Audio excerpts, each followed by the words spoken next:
Hi friends, ఈ వీడియోలో మనం రోజువారీ రాశి ఫలాలలో మిథున రాశి వారి గురించి తెలుసుకుందాం. అంతకన్నా ముందు చిన్న రిక్వెస్ట్ ఫ్రెండ్స్, ఈ వీడియో నచ్చినట్లయితే లైక్ చేయండి, షేర్ చేయండి, అలాగే సబ్స్క్రైబ్ చేయడం అసలు మర్చిపోవద్దు. మీ యొక్క సపోర్ట్ నాకు ఎంతో అవసరం. ఇక ఈరోజు మిథున రాశి వారు ముఖ్యమైన వ్యవహారాలలో తొందరపాటు నిర్ణయాలు చేయడం అసలు మంచిది కాదు. ఎందుకంటే వాటి వల్ల మీకు నష్టాలను ఎదుర్కొనే అవకాశం కనిపిస్తుంది. అలాగే బంధుమిత్రులతో వివాదాలు కలిగే అవకాశం ఉన్నందున కాస్త మానసికంగా ప్రశాంతంగా ఉండడానికి ప్రయత్నించండి. ఇక ఆకస్మిక ప్రయాణ సూచనలు ఉన్నవి కాబట్టి తగిన విధంగా సంసిద్ధమై ఉండండి. చేపట్టిన పనులలో మరింత జాప్యం జరిగే అవకాశం కూడా కనిపిస్తుంది. ఆధ్యాత్మిక చింతన పెరుగుతుంది. దేవాలయాలను సందర్శిస్తారు. దేవాలయాలను సందర్శించినప్పుడు మీరు ముఖ్యంగా గుర్తుంచుకోవాల్సింది మీ ఇష్టదైవం యొక్క ఆరాధన అనేది మీకు మంచి చేస్తుంది కాబట్టి తప్పకుండా దిశగా ప్రయత్నించండి. ఇక వృత్తి వ్యాపారాలలో ఎవరైతే ఉన్నారో వారికి ఈరోజు బాగా కలిసి వస్తుంది. అలాగే ఉద్యోగస్తులు ఎవరైతే ఉన్నారో తమ ఉన్నతాధికారులతో ఉన్న సమస్యలు తొలగిపోతాయి. అలాగే సహోద్యోగులతో మాట పట్టింపులు కలిగే అవకాశం అయితే కనిపిస్తుంది.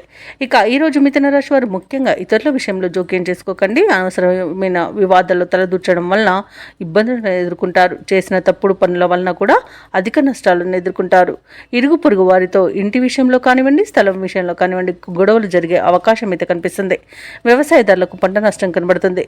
అలాగే ఈరోజు మిథున రాశి వారికి అధిక శ్రమతో అల్ప ఫలితాన్ని పొందగలుగుతారు. ఇక విదేశీయానం ఎవరైతే చేయాలనుకుంటున్నారో వారు వాయిదా వేసుకోవడం మంచిది. అలాగే ఈరోజు మధ్యవర్తిత్వం చేయడం అస్సలు పనికిరాదు.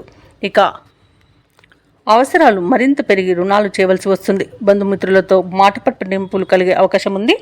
ఆరోగ్యం పట్ల కూడా మెలకువ పాటించండి. ఔషధ సేవనం చేయండి. తగ్గకపోతే వైద్య సంప్రదింపులు చేయడం మీకు మేలు చేస్తుంది. అలాగే ఈరోజు మిత్రులతో రాజీకి ప్రయత్నించండి. వ్యాపార వాణిజ్యవేత్తలు ఎవరైతే ఉన్నారో వారికి ఈరోజు లాభాలు లభించడం అనుమానంగానే ఉంటుంది. అలాగే ప్రభుత్వ ఉద్యోగస్తులు ఎవరైతే ఉన్నారో వారికి ఒత్తిడిలు అధికమవుతాయి. పారిశ్రామికవేత్తలకు, వైద్యులకు సమస్యలు పెరుగుతాయి. విద్యార్థులకు ఈరోజు పరీక్షా కాలమే అని చెప్పవచ్చు. ముఖ్యంగా మహిళలకి కుటుంబంలో కొద్దిపాటి సమస్యలు అనేవి ఎదుర్కొనే అవకాశం కనిపిస్తుంది. ఇక ఈరోజు మిథున రాశి వారికి అదృష్ట రంగు గులాబీ, ప్రతికూలమైన రంగు తెలుపు, అదృష్ట సంఖ్య 4.